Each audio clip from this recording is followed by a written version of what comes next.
Hello friends. स्वागत है आपका मनीष ट्यूटोरियल पर। मैं हूं मनीष और यहां हम तैयारी करते हैं टीचिंग एग्जाम्स की। यहां आपको मिलेगा साइंस सब्जेक्ट का complete guidance including theory, previous year question और प्रैक्टिस एमसीक्यूज, वो भी सिंपल, स्मार्ट और इजी तरीके से। जिसके लिए आपको करना होगा वीडियो को लाइक और चैनल को सब्सक्राइब। तो चलिए शुरू करते हैं आज की इस वीडियो को, जहाँ पर मैं आपको बताने वाला हूँ इस फंजाई टॉपिक के, या इस फंजाई को बोलते हैं कवक और इसी को बोलते हैं फफूंद, इस टॉपिक के प्रीवियस ईयर क्वेश्चन के सॉल्यूशन। ये सारे वही क्वेश्चन हैं जो कभी ना कभी किसी न किसी एग्जाम में पूछे जा चुके हैं और इनकी संभावना है कि ये आपके आने वाले एग्जाम में पूछे जा सकते हैं। पहला क्वेश्चन है, the edible fungi belongs to the group, जो खाने वाली फंजाई है जिस कवक को खा भी सकते हैं, वो किस ग्रुप में आती है?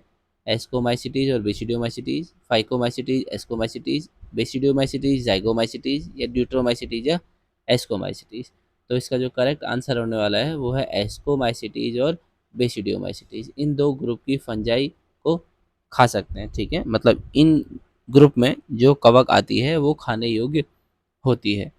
जैसे एस्कोमाइसिटीज में आता है मोशेला, MORCHELLA, इसमें आता है मोर्शेला। और बेसिडियोमाइसिटीज में आता है अगेरिकस, AGARICUS, अगेरिकस, ठीक है। अगेरिकस को हम बटन मशरूम भी बोलते हैं, ठीक है। क्या बोलते हैं? BUTTON, button, MUSHROOM, mushroom. इसको हम बटन मशरूम भी कहते हैं। अगेरिकस की स्पीसीज है बाइस्पोरस, अगेरिकस बाइस्पोरस को हम बटन मशरूम भी कहते हैं। यहाँ पर जो मोर्शेला है इसी को हम मोरेल भी बोलते हैं, MOREL,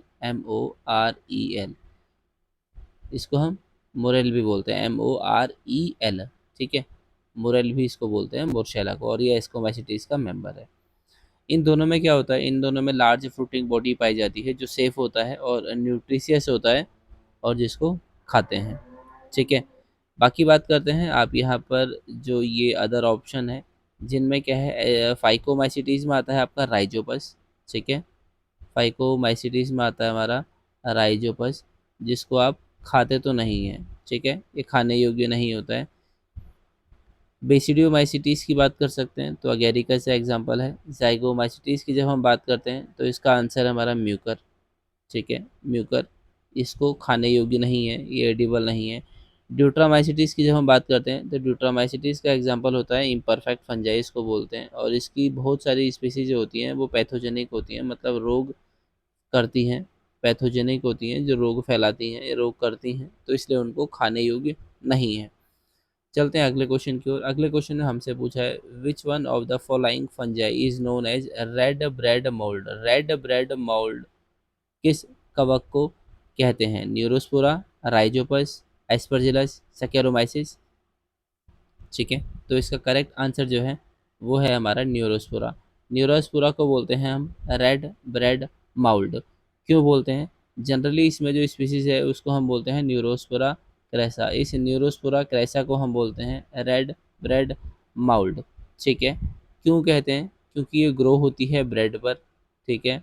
जो ब्रेड है उसके ऊपर ये ग्रो करती है, और ग्रो होने के बाद जो इसका माइसीलियम, जो इसकी इसकी बॉडी होती है, ठीक है, फंजाई की बॉडी को हम बोलते हैं माइसीलियम, ठीक है। हाइफा, हाइफा जो होता है, हाइफा के कलेक्शन को हम बोलते हैं माइसीलियम। ये माइसीलियम जो होता है ये होता है इसका पिंकिश कलर का, ठीक है, पिंकिश, या हम ये कह सकते हैं रेडिश कलर का होता है, रेडिश या पिंकिश कलर का होता है, जिसके कारण इसको बोलते हैं red bread mould. Red colour इसलिए क्योंकि इसका माइसिलियम है, ब्रेड पर ग्रो हो रही है, इसलिए इसके नाम में ब्रेड भी आता है, और ये माउल्ड है तो इसके लिए माउल्ड भी लिखते हैं। तो ये रेड ब्रेड माउल्ड, इसके लिए न्यूरोस्पोरा के लिए इस्तेमाल किया जाता है ये शब्द, रेड ब्रेड माउल्ड, ठीक है। तो ये आपको बता दिया है। ये ब्रेड है, ब्रेड क्या है? कार्बोहाइड्रेट रिच सब्सटेंस है, ठीक है। ब्रेड में ग्रो होती है, या फिर कार्बोहाइड्रेट रिच सबस्ट्रेट चाहिए होता है इसको ग्रो होने के लिए, ठीक है, कार्बोहाइड्रेट रिच सब्सटेंस। यहाँ पर जो राइजोपस है, राइजोपस को हम बोलते हैं ब्लैक ब्रेड माउल्ड, ठीक है, ब्लैक ब्रेड माउल्ड। एस्परजिलस जो होता है इसको हम बोलते हैं ब्लैक या फिर ग्रीन माउल्ड, ठीक है। और सैकेरोमाइसिस आपका यीस्ट है इसका एग्जांपल, और ये फर्मेंटेशन में रोल प्ले करता है। अगला क्वेश्चन है, which one of the फंजा following fungi is called pink mould. Pink mould के नाम से किस फंजाई को हम जानते हैं? पिंक न्यूरोस्पोरा कैसा है, पेनिसिलियम नोटाटम है, कैंडाइडा अल्बाइकन्स है, या क्लेविसेप्स परप्यूरा है? तो अभी आपको बताया था पीछे पिंक ब्रेड माउल्ड, तो उसमें से ब्रेड हटा दिया है, पिंक माउल्ड सीधा सीधा पूछा है, तो आंसर क्या होगा? Neurospora crassa. Option number A आपका करेक्ट आंसर होगा।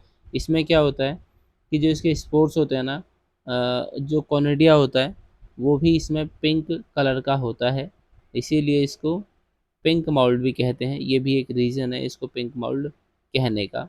पिंक माउल्ड भी कहते हैं और रेड ब्रेड माउल्ड भी इसी को कहते हैं। ये ब्रेड के ऊपर ग्रो करता है, ठीक है, ये ब्रेड के ऊपर ग्रो करता है, और डेड और डिकेइंग सब्सटेंस पर भी ये ग्रो करता है जो स्टार्च रिच होते हैं, ठीक है, जिनमें स्टार्च या कार्बोहाइड्रेट पाया जाता है। न्यूरोस्पोरा क्रैसा ही यूज़ किया था मॉडल ऑर्गेनिज्म की तरह बीटल एंड टॉटम ने, बीटल एंड टॉटम ने, ठीक है। तो चलते हैं अगले क्वेश्चन की ओर। अगले क्वेश्चन में हमसे पूछा है, विच फंजस या fungus is used in fermentation of rice. Rice के फर्मेंटेशन में कौन सा फंगस जो है हम इस्तेमाल करते हैं? Aspergillus Oryza, Penicillium notatum, क्लेबिसेप्स purpura, या न्यूरोस्पोरा क्रेसा? तो जो यहाँ पर जो हमारा करेक्ट आंसर होने वाला है, जो राइस के फर्मेंटेशन के लिए रेस्पॉन्सिबल होता है वो होता है एस्परजिलस ओराइजा, ठीक है। आपका ऑप्शन नंबर ए जो है वो इसका करेक्ट आंसर होने वाला है। एस्परजिलस ओराइजा जो है वो फर्मेंटेशन में काम आता है, किसके? फर्मेंटेशन करता है एक तो ये राइस में, और दूसरा आपका करता है सोयाबीन में। इन दो के ये फर्मेंटेशन में काम आता है या रोल प्ले करता है, ठीक है। इससे हम क्या बनाते हैं? एक तो सेक बनाते हैं, मतलब ठीक है, SAKE, सेक बनाते हैं। सेक को हम बोलते हैं राइस वाइन, ठीक है। राइस से बनने वाली जो वाइन होती है उसका एक नाम है सेक, इससे वो बनाते हैं, ठीक है। उसमें ये रोल प्ले करती है एस्परजिलस ओराइजा। फर्मेंटेशन करने के बाद एक होता है सोया सॉस, ठीक है, सोया सॉस भी इससे बनता है, ठीक है। आगे है मीसो, MISO। तो ये तीन जो ट्रेडिशनल डिशेस मैं कह सकता हूँ, या मैं कह सकता हूँ फूड, ये फूड बनाता है कौन? मतलब इसके लिए जो रोल प्ले करता है फंजाई वो है एस्परजिलस ओराइजा, ठीक है। इससे दो एंजाइम भी रिलीज होते हैं, एक होता है अमाइलेज, एक होता है अमाइलेज, AMYLASE अमाइलेज, और दूसरा होता है प्रोटीएज, PROTEASE प्रोटीएज। ये दो एंजाइम जो होते हैं वो रिलीज करता है ये एस्परजिलस ओराइजा से प्राप्त होते हैं, ठीक है। और यहाँ पर जो पेनिसिलियम नोटाटम है ये पेनिसिलिन प्रोड्यूस करता है जो कि एंटीबायोटिक है। क्लेविसेप्स परप्यूरा जो है ये आर्गोट एल्कलॉइड जो कि टॉक्सिक सब्सटेंस प्रोड्यूस करता है। न्यूरोस्पोरा क्राइसा जो है ये जेनेटिक्स के अध्ययन करने में, जेनेटिक्स में जो जेनेटिक स्टडीज होती हैं वो इस ऑर्गेनिज्म के ऊपर करी जाती हैं, ठीक है। ये थे इसका एक्सप्लेनेशन। अगला क्वेश्चन है, which one of the is a fungal disease of potato. इनमें से आलू का कौन सा फंगल डिजीज है, मतलब आलू में फंगस से होने वाला रोग जो है late blight, early blight, black scurf, या ऑल ऑफ दिस? तो लेट ब्लाइट ऑफ पोटैटो ये भी फंगस से होता है, अर्ली ब्लाइट ऑफ पोटैटो ये भी फंगस से होता है, ब्लैक स्कर्फ ये भी फंगस से होता है। तो आपका ऑप्शन नंबर डी होगा, all of these correct answer होगा इस क्वेश्चन का, ठीक है। जैसे जो ये आपका अर्ली ब्लाइट होता है ये किससे होता है? Alternaria solani, ALTERNARIA, Alternaria solani जो ऑर्गेनिज्म है वो करता है अर्ली ब्लाइट। लेट ब्लाइट जो डिजीज़ है वो करता है फाइटोप्थोरा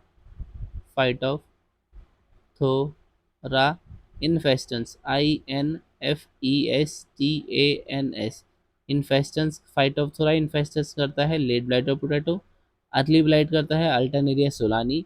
ब्लैक स्कर्फ जो डिजीज होता है पोटैटो में, वो करता है आपका Rhizoctonia Rhizoctonia Rhizoctonia solani, SOLANI। ठीक है, तो ये तीन ऑर्गेनिज्म है जो ये तीनों डिजीज करते हैं इसमें। लेट ब्लाइट फाइटोप्थोरा से होता है, ये है ऊमाइसिटीज का मेंबर, ऊमाइसिटीज का मेंबर है। अल्टरनेरिया सोलानी जो है ये ड्यूटेरोमाइसिटीज का मेंबर है। ठीक है, ड्यूटेरोमाइसिटीज क्लास या ग्रुप का मेंबर है। और जो ये आपका राइजोक्टोनिया सोलानी है, ये आपका बेसिडियोमाइसिटीज का मेंबर है, बेसिडियोमाइसिटीज का मेंबर है। ठीक है, तो ये मैंने आपको बता दिए इस क्वेश्चन का कंप्लीट एक्सप्लेनेशन। ठीक है, तो इस वीडियो में इतना ही, बाकी आपसे मिलते हैं नेक्स्ट वीडियो में। तब तक आप बता सकते हैं कमेंट सेक्शन में वीडियो आपको कैसी लगी। अगर वीडियो पसंद आई हो तो वीडियो को लाइक कर सकते हैं, चैनल को सब्सक्राइब कर सकते हैं। मिलते हैं आपसे नेक्स्ट वीडियोस।